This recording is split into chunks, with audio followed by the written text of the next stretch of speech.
transmitir a palavra para os nossos corações, Pai. Não aquilo que nós queremos ouvir, mas aquilo que o Senhor tem para cada um aqui nessa noite, Pai. Nós nos colocamos na Tua presença, nós nos colocamos diante de Ti nessa noite e te pedimos, fala conosco, Senhor. Fala conosco, Pai amado. Em nome de Jesus. Amém e amém. Eu cumprimento a amada igreja com a paz do Senhor Jesus. Amém. Amém. Os irmãos podem se assentar, ficar à vontade. Acho que é normal a boca ficar seca, as pessoas têm tempo. Mas eu creio que o Senhor tem uma palavra assim para os nossos corações.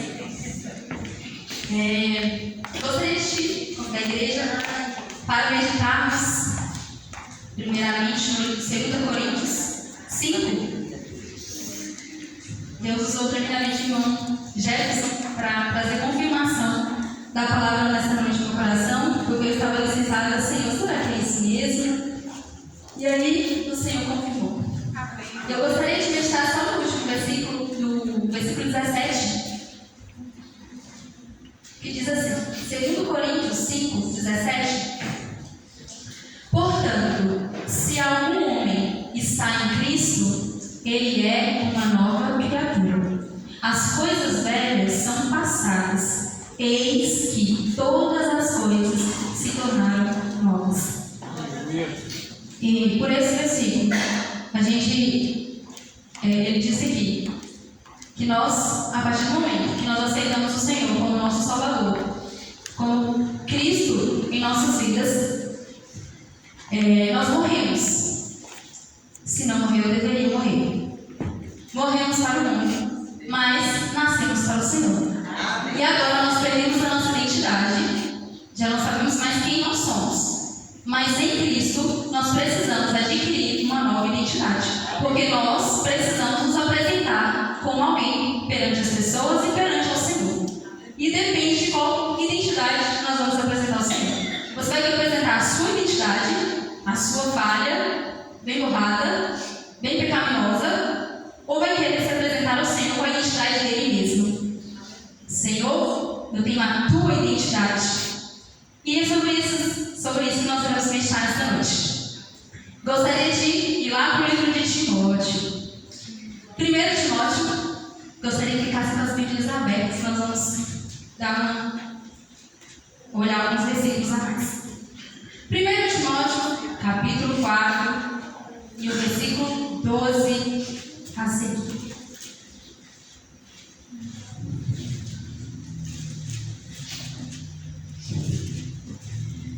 Se eu fosse dar um título para essa mensagem,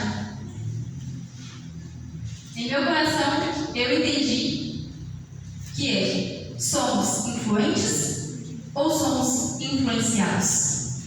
E é nesta noite que nós vamos meditar nisso. A nossa identidade tem sido influenciada ou ela tem sido influenciadora? No livro de Timóteo, capítulo 4, versículo 12, diz assim: todos acharam? Amém. Eu estou acostumada a falar com crianças e às vezes eu fico incomodada de ouvir barulho, que é tão normal a criança fazer barulho, e às vezes você sai, porque eu estou acostumada a chamar a atenção das crianças, ou então, tia Paulinha não, irmã Paulinha que falou.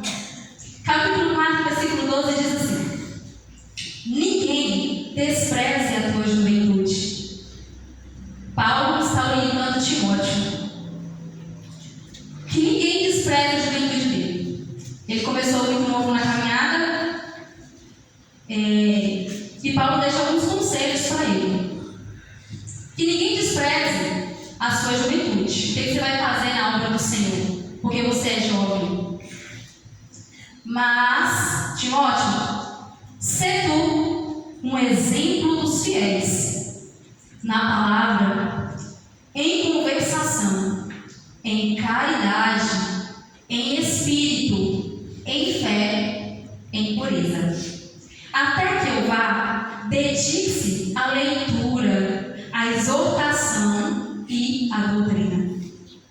Não negligencie o dom que há em ti, o qual foi dado por profecia, com a imposição das mãos dos presbíteros.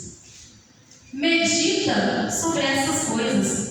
Entrega-te a ti mesmo, inteiramente, não é por metade, é inteiramente a elas, para que o teu aproveitamento apareça a todos. Tem cuidado de ti mesmo e da doutrina. Persevera nelas, porque fazendo isso te salvará, tanto a ti mesmo como aos que te ouvem. Amém? Para mim é uma mensagem bem clara, talvez eu precisasse falar mais nada. Mas eu gostaria de de ler com os irmãos algumas coisinhas aqui. Eu gostaria de ir de versículo por versículo. O primeiro momento, quando Paulo orienta Timóteo aqui, é porque quando Paulo conheceu Timóteo já era jovem, lá em Listra, e Paulo não se apresentou como jovem, missionário na casa do Senhor, que fazia o trabalho lá do Senhor, não. Os irmãos testemunharam o caráter, a postura e o exemplo que Timóteo tinha. A importância, de termos um comportamento, porque todos nós somos observados todos os dias, a todo instante e a todo momento. E os irmãos testemunharam para Paulo de que Timóteo era um jovem exemplar, era um jovem diferenciado, destacado. Com isso, Timóteo recebeu uma missão, a missão de cuidar, de ficar em Éfeso. Para liderar. Jovem, e ele sabia, Paulo sabia que muitos irmãos iam olhar para ele e falar assim: ele não tem capacidade, é um jovem. Naquele tempo, a juventude era entendida como o quê? Imaturidade. E ainda é para alguns, Porém, Paulo disse assim: não, Timóteo, ele é diferenciado. E ele vai ficar assim como líder aqui para cuidar de Éfeso. No livro do versículo 12 diz assim: ninguém despreze pelo fato de você ser jovem, mas seja um exemplo. Seja um exemplo primeiro para os fiéis na palavra. E o que eu compreendi com isso aqui? Na obediência ao que está escrito na Bíblia Sagrada. Porque não adianta nada a gente vir ao culto, receber a palavra do Senhor, receber o alimento e não absorver os nutrientes, não deixar de fazer mudanças nas nossas vidas e não obedecermos o que a palavra do Senhor nos orienta, porque ela é bem clara e bem objetiva nas nossas vidas. Amém. O segundo ponto, no procedimento, seja um exemplo no seu procedimento. Como é ter um exemplo, ser um bom exemplo, nós jovens, no nosso procedimento, na nossa postura, no nosso conversar.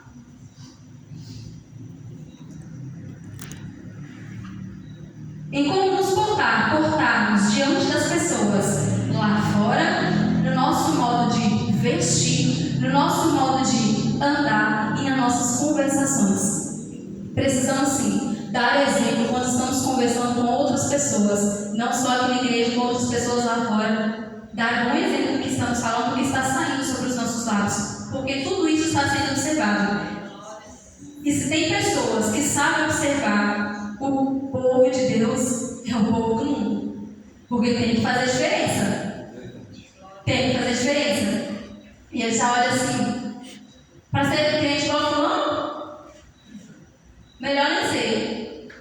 Isso é o quê? Mau testemunho. E o procedimento que Paulo está orientando aqui para Timóteo é que nós jovens tenhamos um procedimento, um testemunho vivo que comprove a identidade de Cristo em nós. Que comprove que realmente nós aceitamos Jesus como nosso Salvador, que nós morremos para as coisas do mundo e vivamos para Ele. Próximo, que sejamos de exemplo no amor.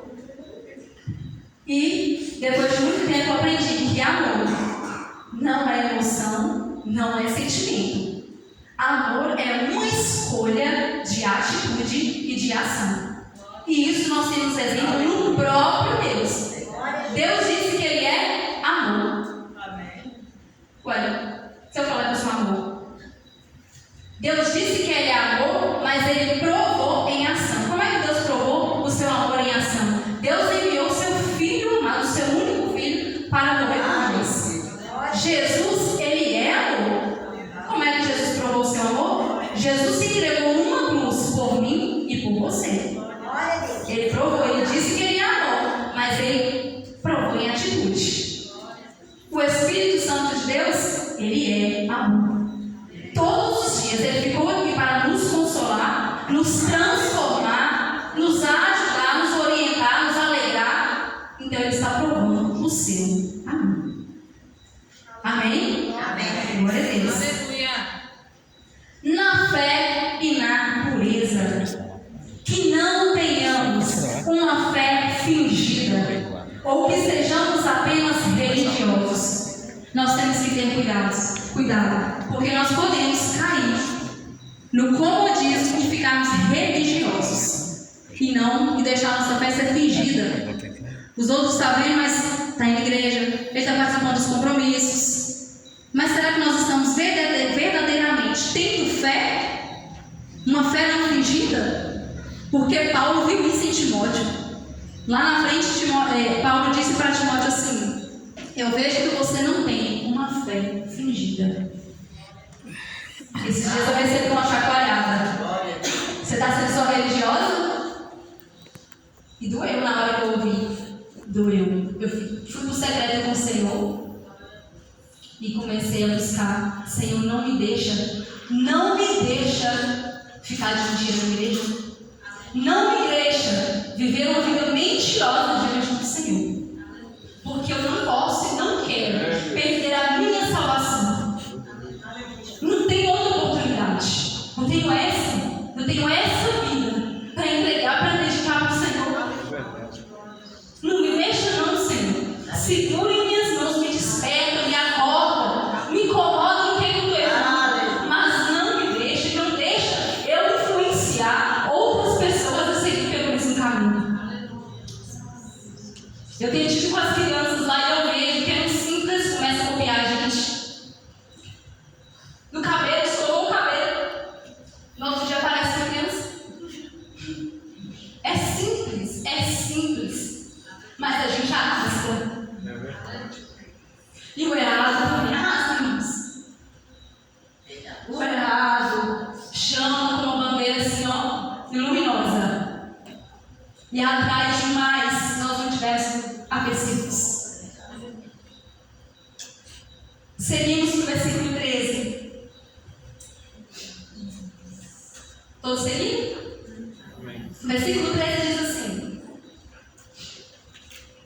até a minha chegada, dedique-se à leitura pública da Escritura, à exortação e ao ensino.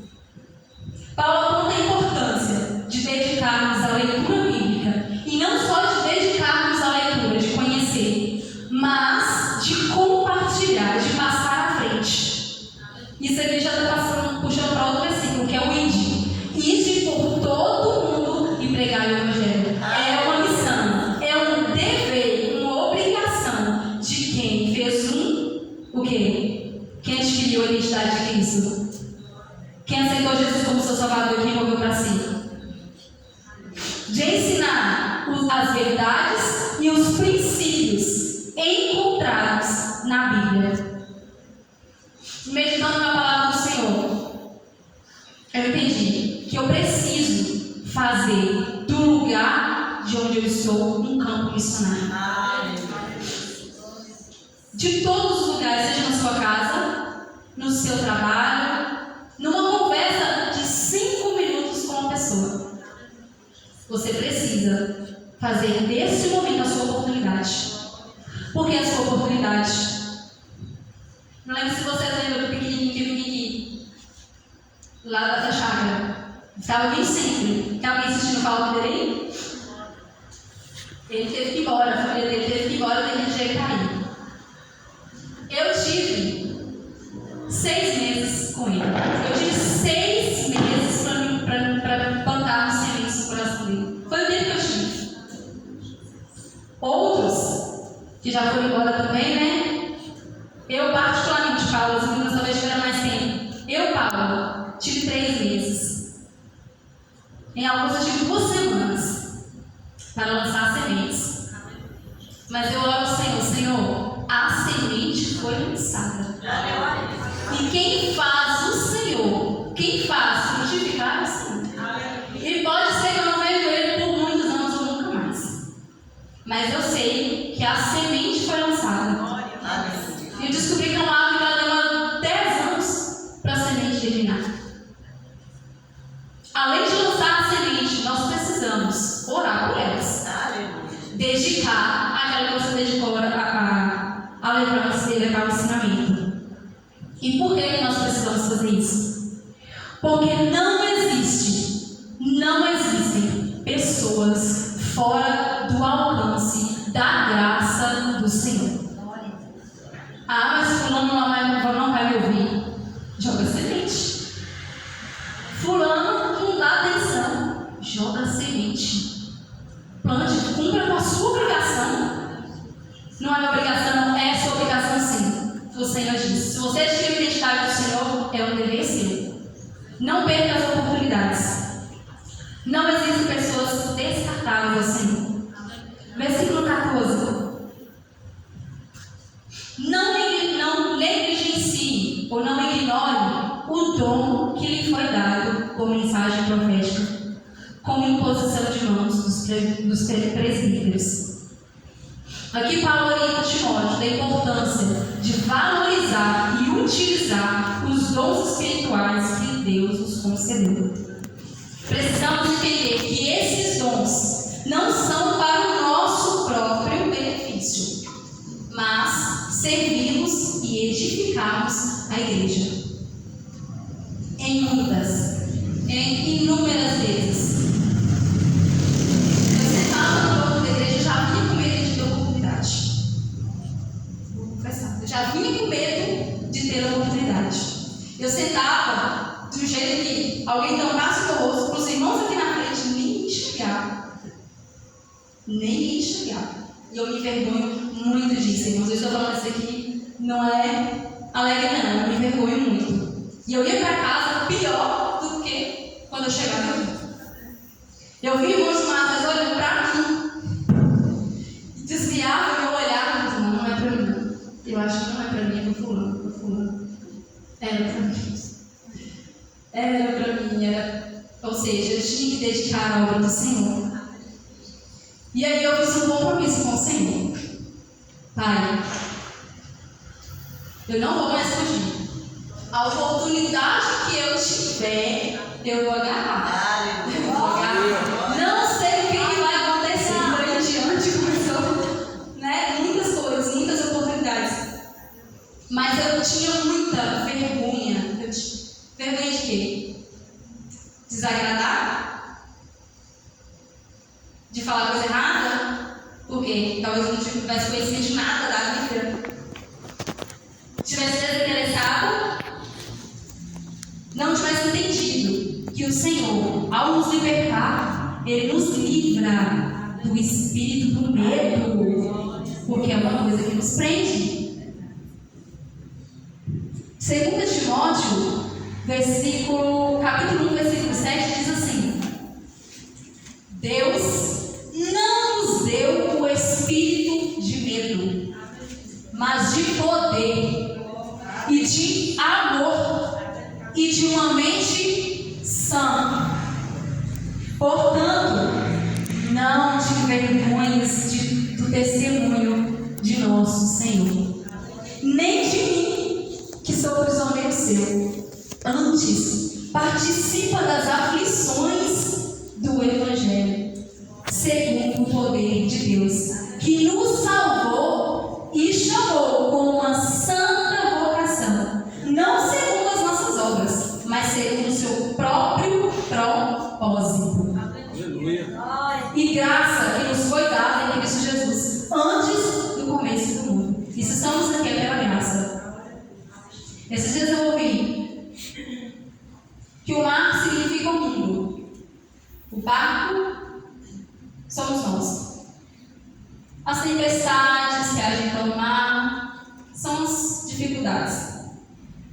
Se o barco estiver na areia, ele não está cumprindo o seu quê? Propósito. O barco foi feito para estar onde? No mar. Se a água estiver entrando no barco, também vai perder seu propósito. Pode até ter começado com boa intenção, mas deixou ser influenciado, a água entrou e agora ele vai naufragar. Então nós precisamos encontrar um equilíbrio. Não devemos colocar o barco no mar. Precisamos estar, nós estamos no mundo que o Senhor nos colocou. E com propósito. Com propósito. Qual é o propósito? Que a graça do Senhor nos alcance a todo mundo. E nós precisamos levar a mensagem de salvação, as boas novas a essas pessoas. E como já disseram aqui, nós somos o quê? Determinados. Aqueles que aceitam o Senhor, agora eles já são o quê? Chamados para continuar a caminhada. Para continuar aquilo que o Senhor nos orientou e colocou em nossas mãos. Então, aos jovens que estão aqui nessa noite, não tenham medo. Não tenham medo das oportunidades que recebem. Dediquem. Se entregue de coração, de corpo e de alma à obra do Senhor. Tem solteiros aqui? Assim como eu. Deixa eu ver, levanta a mão, você está com medo não? Só não é solteiro quem é casado. O restante é tudo solteiro. Ok. Livro de 1 Coríntios 7. Vamos rapidinho. 1 Coríntios 7, 32 e 33.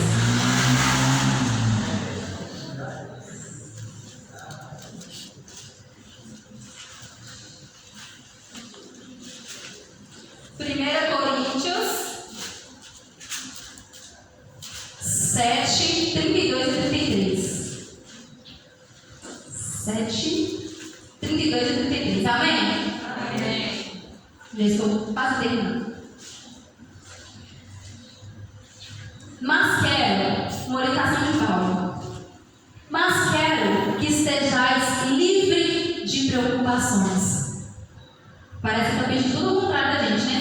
Parece que a mente está cheia de preocupações. Olha a orientação de Paulo, quer que vocês sejam livres de preocupações. Vamos entrar na idade que vocês têm. 14, 15, 16, 17, 18, 20, 21. Calma, jovens.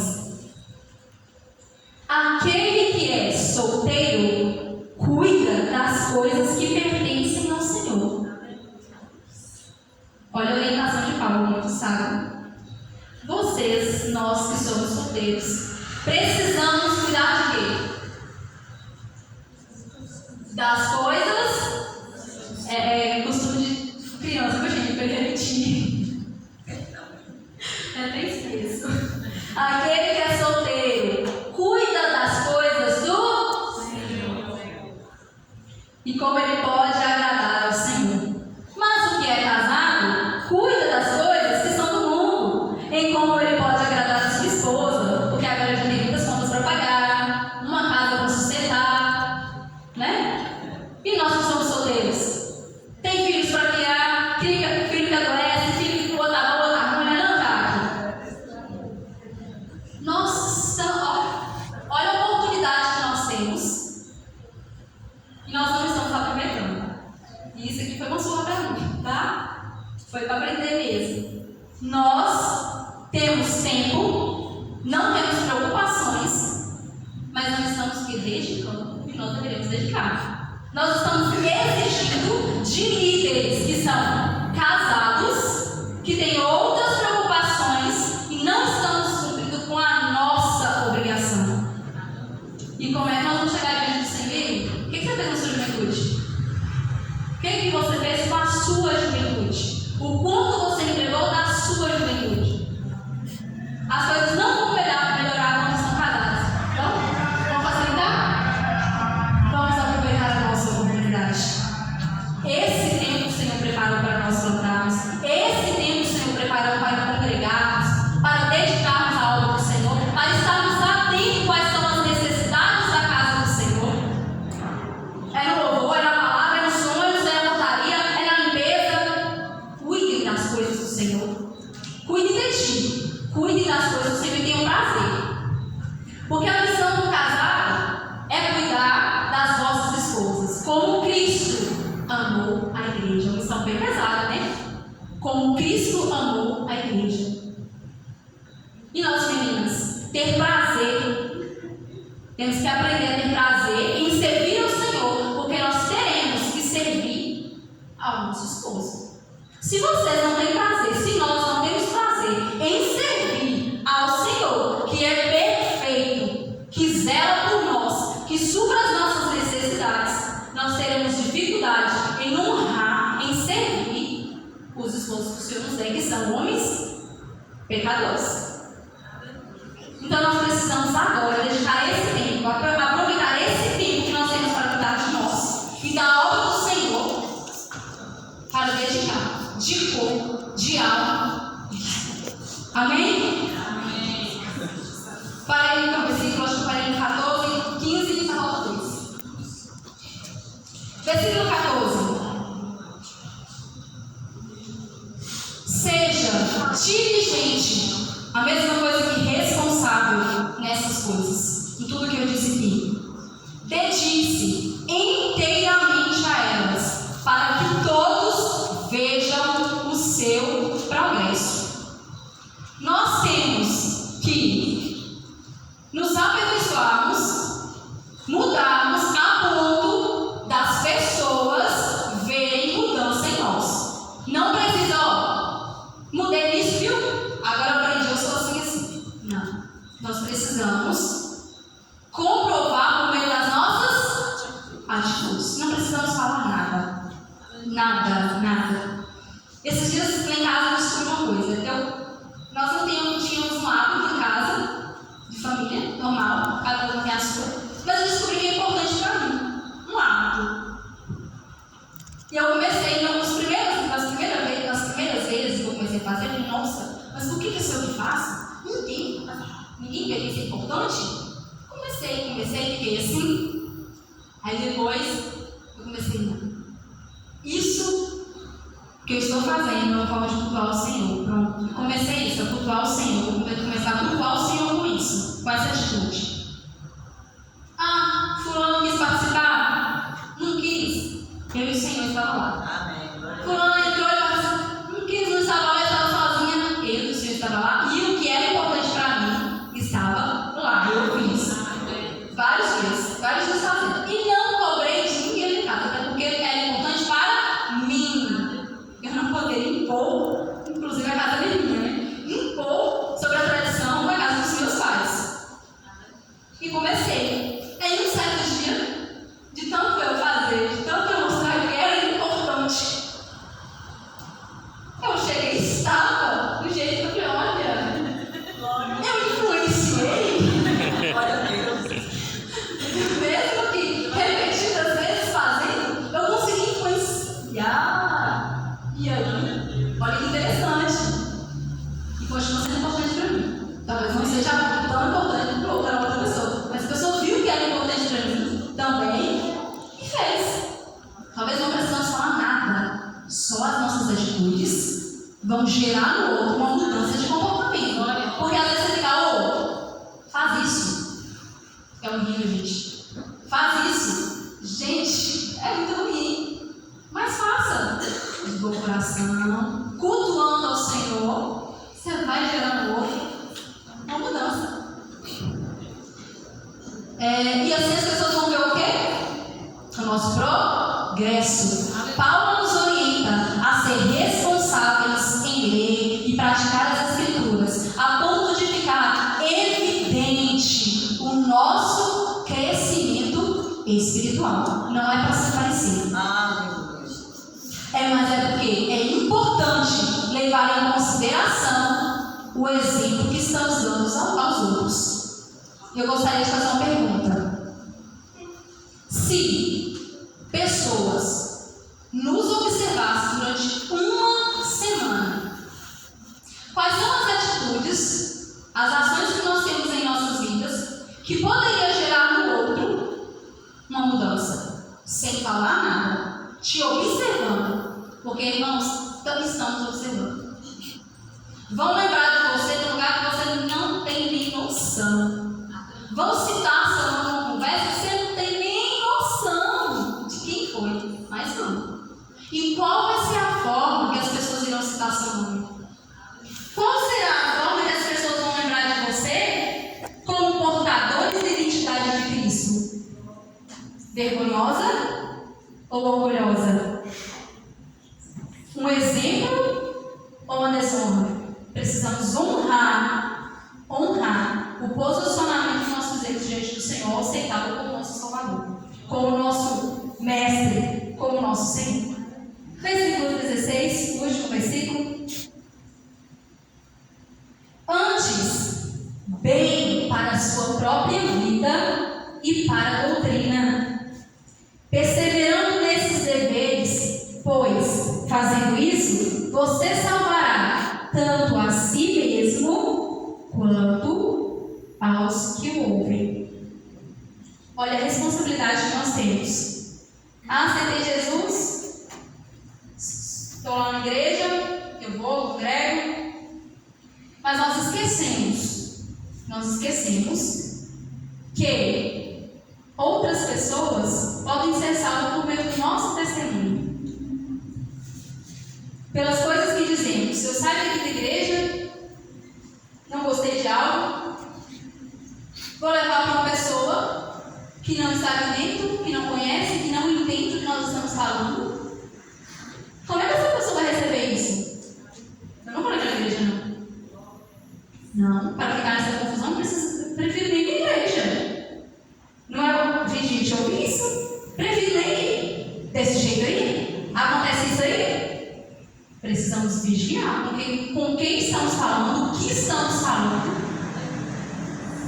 porque isso vai gerar ou uma barreira, ou vai abrir uma porta da pessoa vir conhecer o Mestre que você serve, o Jesus que mudou sua vida, o Jesus que te deu uma consciência nova, uma consciência sã. Uma frase que eu gosto muito: aquilo que eu faço fala tão alto que eu não consigo ouvir, que as pessoas não conseguem ouvir o que eu estou dizendo. Se eu estiver pregando uma pessoa, e eu estou falando até dos versículos lá e tal, mas se a pessoa olhar para a minha vida, a minha caminhada, ela fala assim: não tem condição, não. O que eu falo, para muitas pessoas